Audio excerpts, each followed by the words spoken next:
Bonjour, alors l'ouvrage de poche Le langage du chien de Lily Chin, paru aux éditions Ulmer, décrypte et enseigne les signaux corporels de nos amis les chiens, car ces derniers, en fait, s'expriment à travers des attitudes bien plus subtiles que le simple grognement ou le simple aboiement.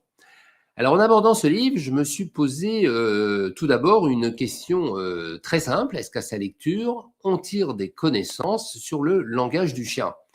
Alors la réponse est oui si l'on n'a jamais lu d'ouvrage sur le langage corporel du chien, et la réponse est encore oui au titre du rafraîchissement des connaissances, même pour des propriétaires de chiens qui posséderaient déjà des bases, des codes canins.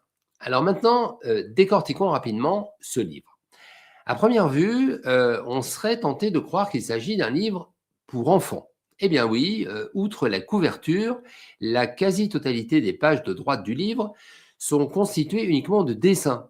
Elles montrent des chiens dans des postures canines spécifiques, tandis que les pages de gauche expliquent à chaque fois le thème abordé en précisant les signes visuels du thème et le ressenti probable des chiens. Alors, est-ce bien un livre pour enfants? Eh bien non, pas du tout, même si ces derniers ne sont pas forcément exclus pour autant. En fait, il s'agit d'un ouvrage articulé autour d'une présentation simplifiée qui va à l'essentiel et qui démocratise le décryptage de tous les signaux corporels silencieux du chien. On peut citer par exemple les fameux signaux de stress, comme le léchage de la truffe ou les oreilles aplaties, ou encore les signaux d'apaisement, comme l'invitation au jeu, patte en avant, des signes qu'il importe de reconnaître rapidement, non seulement pour bien gérer les situations canines avec d'autres congénères, mais aussi avec l'humain, soi-même ou un autre humain. Alors le livre, il est scindé en plusieurs thèmes qui forment autant de chapitres. Alors, il y a le chapitre salutation, le chapitre regard, posture, gueule, indécision ou stress, jeu, queue, et un dernier chapitre intitulé savoir faire la distinction.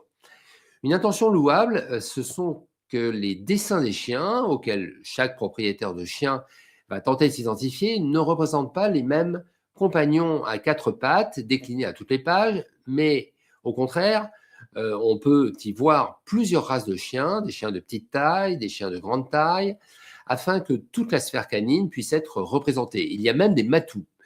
Et les dessins restent très expressifs sans souffrir d'anthropomorphisme, façon Idéfix ou Milou.